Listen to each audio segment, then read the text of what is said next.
Hello everyone, and welcome back to New Moon Acrylics. My name is Rhonda, and as promised, I have a special guest. This is my bestest friend, Stephanie, and I'm sure you've heard me talk about Stephanie many times in my videos. She's the one that takes my paint drippings, my skins, and turns them into jewelry, and I'll show you the jewelry a little later in the video. But I brought Stephanie along so that she can paint with me today, and she can actually see the process of how the paintings are done, and she's going to do her own. So this is going to be a lot of fun. We're going to work with, someone had commented, have you ever tried working with clear glue?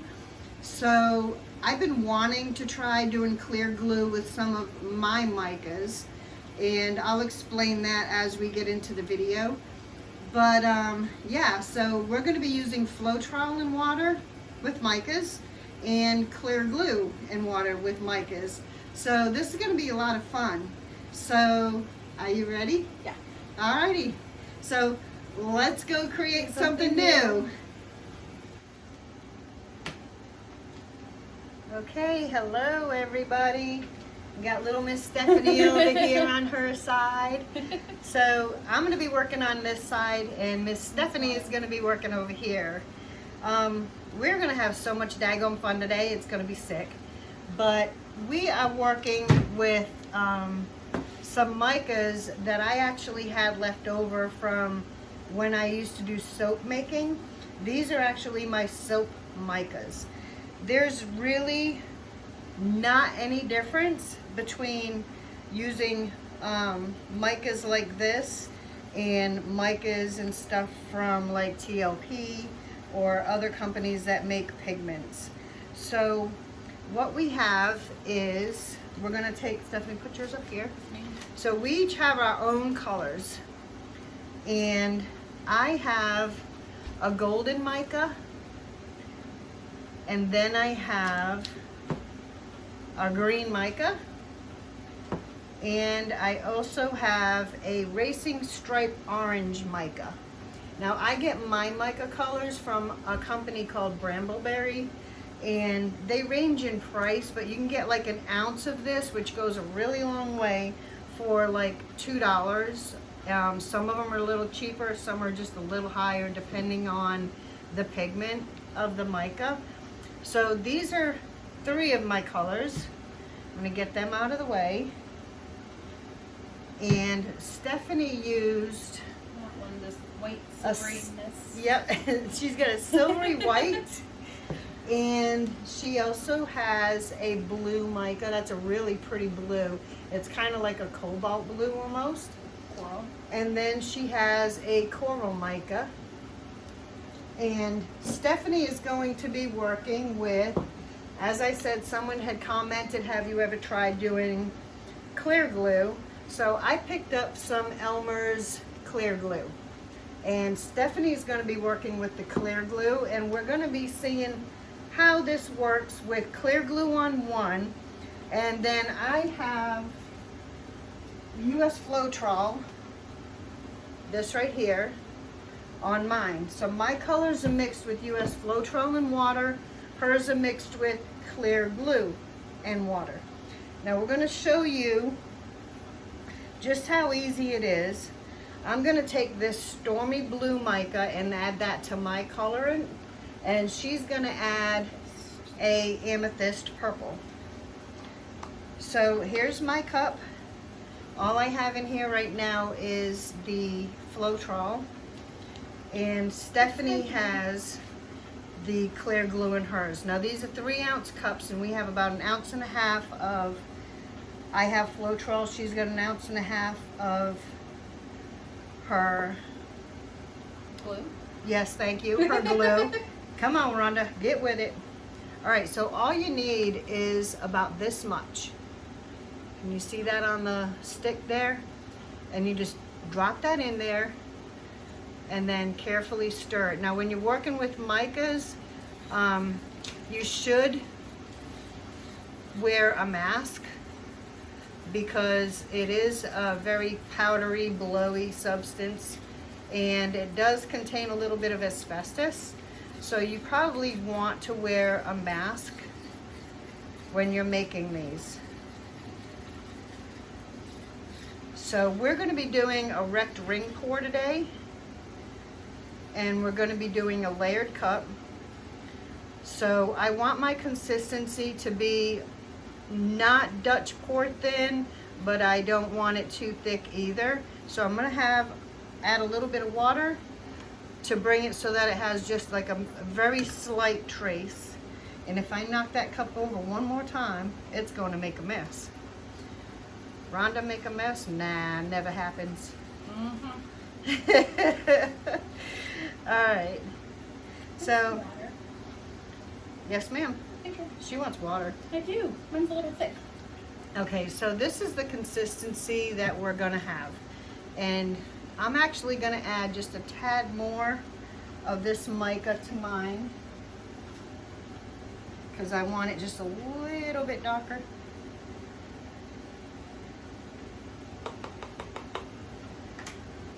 Cover that back up before I spill that. I used to use these, I don't know if you could see that, just poofed on my hand. It does poof. It's powder, a very light powder. I'll be blue for a little while. It's okay. All right, and it does wash off, folks. It does not stain. Okay, so here's my blue. And that's just the Floetrol and the mica. And Stephanie's going to show her pretty amethyst purple. I think it might be a little thick. That's my purple. Alrighty. Okay, so we're going to take our cups here. I'm going to check the consistency of these before we pour quick. And I wanted to show you too, I also have pigment powders. Can you hand me one of those, like that pink one right there on the top? This? Back, no, the jar, the little pink jar. Yes. Oh, yes. Okay, so this is a pigment powder. Oh my goodness. Okay, so a pigment powder is a little chunkier, almost chalky, as opposed to, and I'll show you the mica powder again. So this is almost chunky, like a chalky kind of consistency. And this is the mica powder. Whoop. You see the difference? This is very, very fine. Now you can, my bad, you can use these pigments as well in your paintings. The only difference is it takes a lot longer for the pigment to dissolve. And I have a little bit of a blue in here. And this is just mixed with a little bit of Floetrol and water. So as you can see, you can also use pigments. You don't have to always use micas. The pigments will not have a shimmer, a shine, the way that the micas do. Mica colors always have a sheen or a shine to them, a little glisten. All right, so, and if you have any questions, just hit me up in the comments. All right, so we're gonna start layering our cups as soon as we make sure we're good with the consistencies here. We both have 8-inch round canvases, which take approximately about 5 ounces of paint. And my measurements, folks, if I hadn't said so before, my measurements for these canvases is for the canvas top, as well as it has a 3/4 inch side. If your canvases have a thicker side, keep that in mind, because I know that there are canvases out there that are really thick. So I think we're good. Will you check the purple one? I wasn't sure about that one. This one's still a little. It felt thicker than the others, but I wasn't too sure. She's getting a fairness, folks. I tried.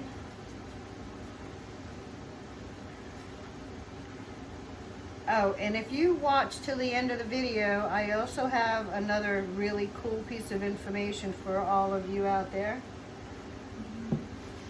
And as I'm mixing these two, when I did the last video, I had asked if you wanted to see me do a live video.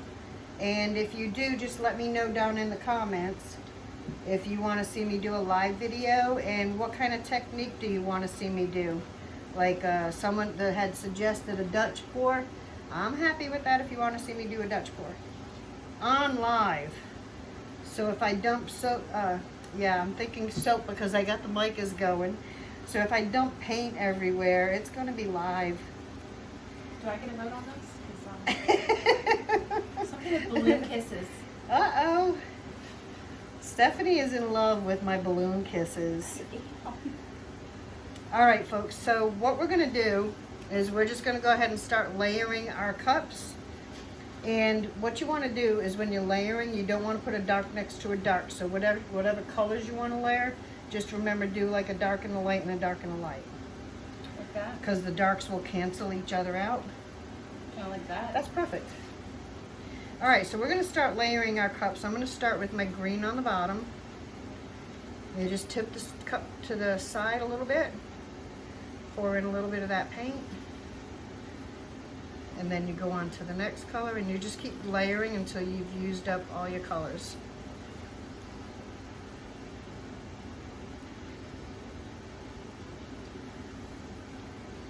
And I did break out my color wheel, folks, but I really didn't put it into practice. Art happens. Yeah, exactly. Art happens.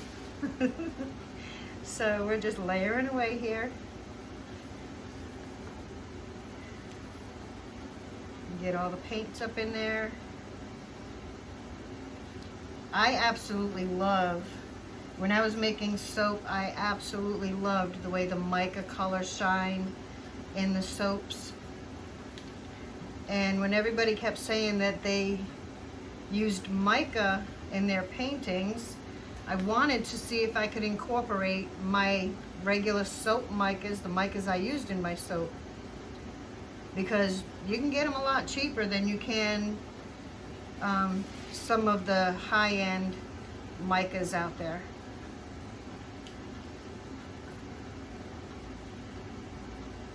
We're almost there. We're getting there, folks. We have a lot of oops. I just dripped on my canvas, you see that? But it's a pretty spot. Look at that spot, how pretty. It's going to be perfect. Don't worry about it. Right? Okay, now I'm just going to make sure I get all that goodie out of my cup and just kind of dump the rest of this on the side.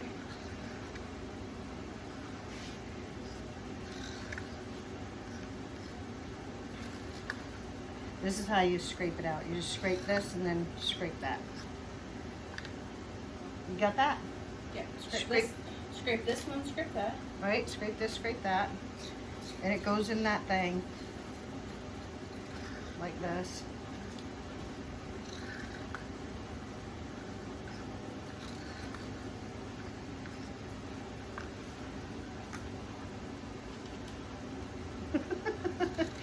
I'm tall, I'm sorry. Stephanie, as you can see, is a lot taller than me.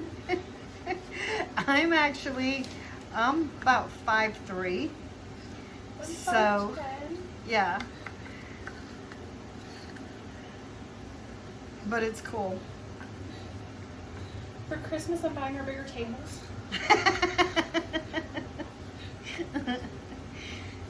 Having a bigger anything when you're my size can sometimes be intimidating. I know. Sorry. And I drive a big Tahoe and a big Silverado, and I used to drive a big truck, so I don't know. There you go. Okay, folks, she's almost ready. I'm trying, I'm sorry. While Stephanie is finishing her cup, I want to show you this. This is a painting that I was kind of playing with, and this is actually my micas mixed with Arteza paints. And I was just kind of doing balloon kisses and just dropping paint on there, but can you see that shimmer in there? That's from the mica paint, from the mica in the paint. I used like a light blue, I want to say a sky blue, and then a light blue mica paint, and it gave me that really pretty shimmer in there. So you can even mix these with regular paint. Just be mindful of the colors that you're using. Okay, Your you cup ready? looks like something like Dr. Seuss. I really like it. She likes my cup. It looks like Dr. Seuss. Okay, I'm going to show you these two cups, folks, because I have not tried making a painting with the white glue yet, but it almost looks like it's behaving kind of like the Elmer'sClear Glue. This is my Floetrol cup, and this is the white clear glue cup. Okay, so we're going to start pouring. So what you're going to do is you're going to take your cup, Okay. squeeze it just a little bit so that you have a little lip here. Start in the center and just go in a circle like this.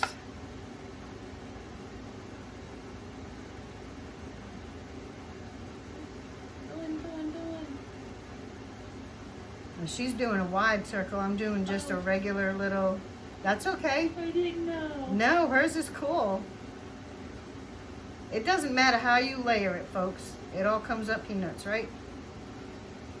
But what if I wanted jelly? Uh-oh. Okay, so here comes the lighter colors.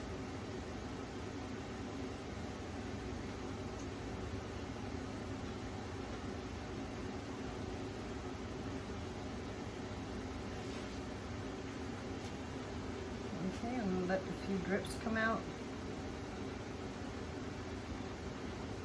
I'm making a mess on the table. That's all right. You get the table skins anyway. Okay. So she's gonna make a mess just so that she can have that. So look how pretty that cup is. I think that's pretty awesome sauce. Oh, wait, we can. Here, come. Get in the edge. All right, so I'm going to use, and I'm going to give Stephanie one too. And grab a tongue depressor thingy.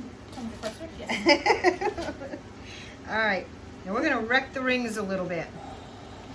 That's really going to be so cool. Okay, sorry. All right, so all you're going to do is you're going to take your little tool Yes. and just make a design like going from the center out, because remember your outer ring is going to get poured off. So you just make designs however you want to. We're playing, folks.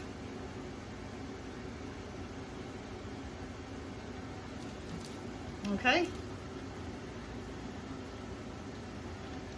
Oh, this is so much fun. She's having fun.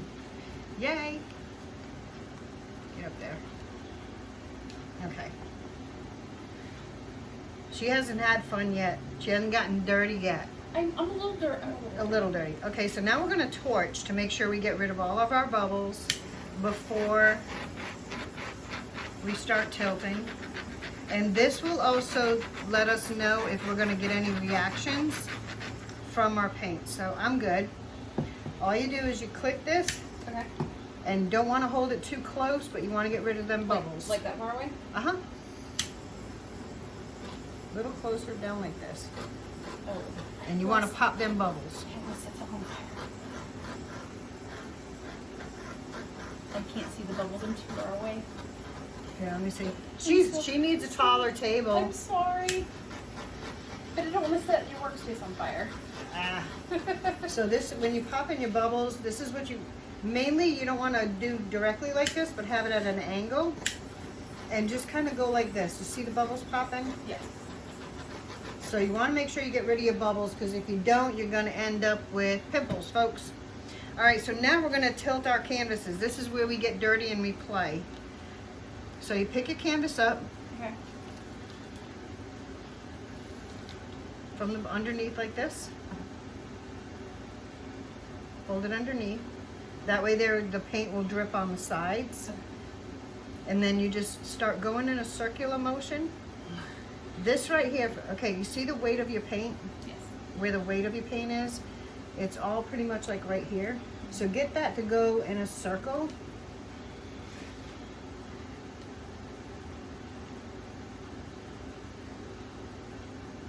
And that way there you're coating the sides of your canvas, and you're also giving yourself a pretty cool composition.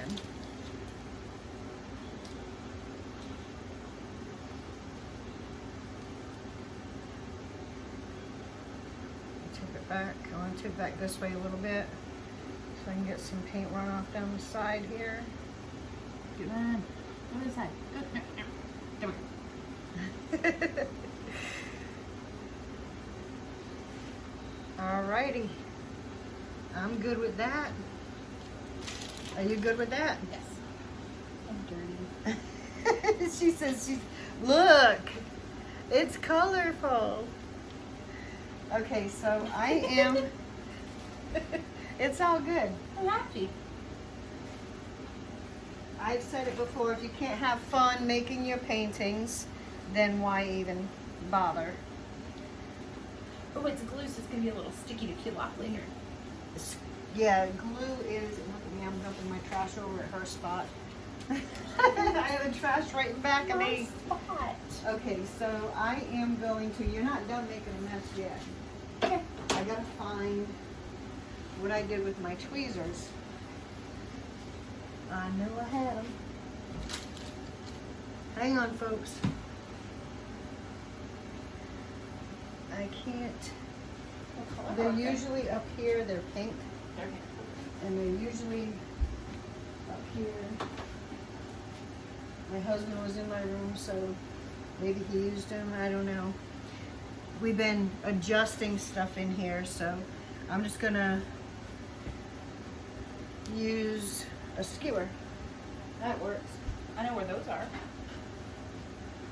Sometimes when you rearrange your room, things get lost.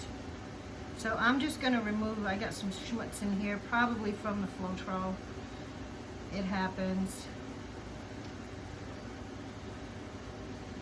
Whenever you're using Floetrol, you want to make sure you strain it, and even after you strain it and you get it down, sometimes you end up with little schmutz.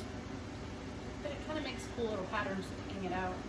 Sometimes, and sometimes it leaves an ugly, looks like a worm in your painting. Okay, so now this is the fun part where you get even dirtier. Okay.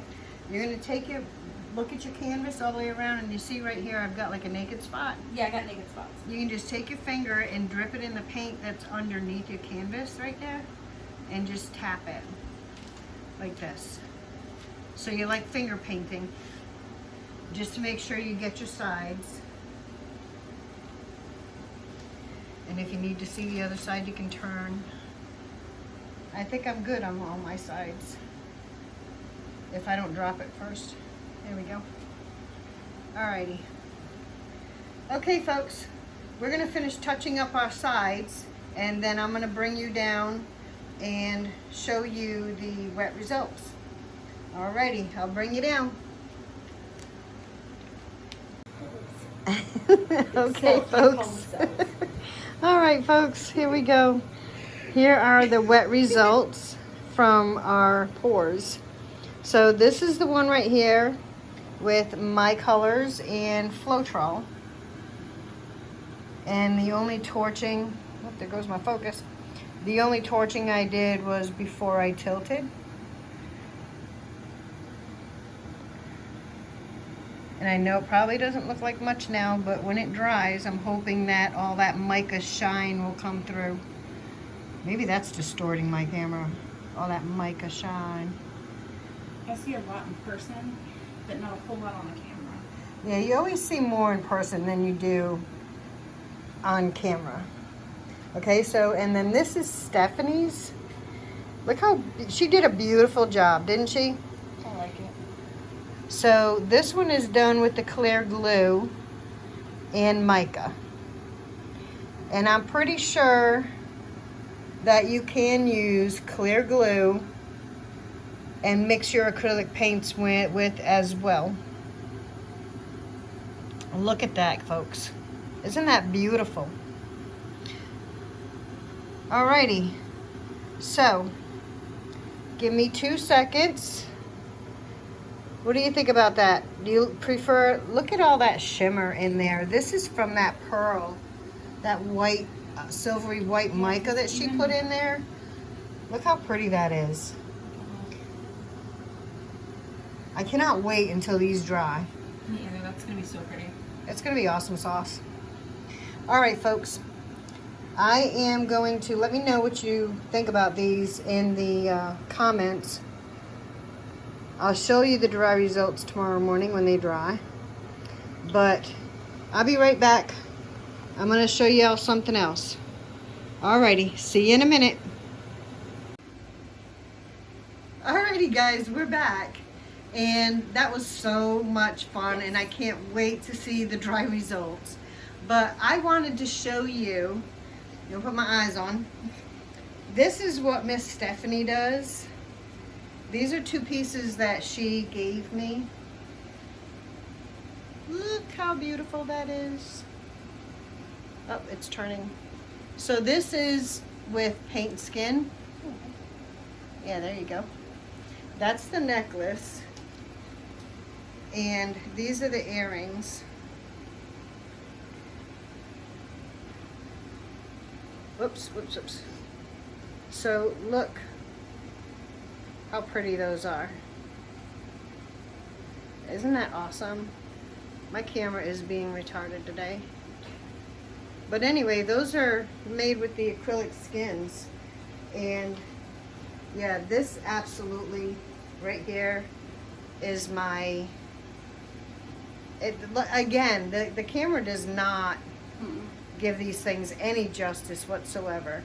But the name of her business is called Good Karma Designs. I will put a link below in the descriptions for you. So if you're interested in looking at any of her pieces, you can just hit her up. The other piece of good news that I had is for all of you out there looking to sell your paintings. I had been looking, I've had my paintings on Etsy for about 4 months now. They're not moving. In the process now of building a square website for them. We'll see how that goes. But Stephanie and I had collaborated again, and we had both gotten together and created a buy and sell Facebook page that you can go to, and you can put your paintings on there. I had seen another buy and sell group kind of like this, but it had a whole lot of anime digital art. And there were people that were going on there asking for commission pieces, like, can you make this kind of painting for me, or can you make this kind of painting? So I'm hoping to get that kind of traffic over to our site so that people can go on there and commission all of us. It's called The Painted Artist and Handicrafters. So just kind of research that on Facebook. I'll put a link to that down in the description as well if you're interested in joining. There was like 45,000 people on that other group that I had seen. So I'm thinking maybe if we can get, and it's only for people who paint with the acrylic paints, watercolors, oils, that kind of thing, actually paints, and then people who do crafts like Miss Stephanie does. So anyway, folks, yeah, so I'll be back to show you the dry results from this. I wanted to give you all that little bit of info because Stephanie is only here at my house for a little bit, so I just came to play. Yeah, she just came to play. She's not going to be here for tomorrow morning for when I show the dry results. I know, So sad. You'll have to like sneak peek me a picture. Yeah, well, I'm definitely gonna, Stephanie's gonna keep hers. Once it's dry, I'm gonna be bringing hers over to her so she can keep it. But yeah, so we had a lot of fun today, and I'll be back in the morning to show you all the dry results. Alrighty folks, we'll see you later. Bye. Bye. Okay everyone, it is the next morning, and here are the dry results from our experiment. So on this side we have the one that was done with the Floetrol water and the Mica Powders, and I'm not sure what happened with this one. It almost looks like either the Floetrol had a reaction or maybe some of the micas weren't mixed well enough. But you can see that there is a really nice shimmer in there from the mica colors. And then on this one, this is the one that was done with clear glue and the Floetrol. And as you can see, it didn't dry completely level. And I'm thinking this one might have benefited from having maybe a foam piece put underneath to make it so that it wouldn't settle so much in the middle. But this is the one with the clear glue, water, and the mica colors. And I know my lighting really stinks, but the shimmer in here is really awesome. So I'm liking the shimmer with both of these, and I'm gonna keep playing around to see if I can get a better end result and not have all of that happen with the Floetrol, or have a different reaction from this one. So I'm gonna keep playing with these micas and see if I can get it to have a more smooth end result. But I'm happy with the shimmer. The shimmer part, the shimmer aspect of it really shines through. And once you put resin on them or the varnish, I'm sure it'll pop even more. So we just got to figure out what happened with the little bumps. The one on this side over here, I'm sure is just because it was heavier maybe, and it might have needed support underneath the canvas to keep it from settling so much in the middle. But anyway, so those are the dry results from our little experiment, and we'll continue to try. Alrighty, y'all. We'll see you soon. Okay, bye.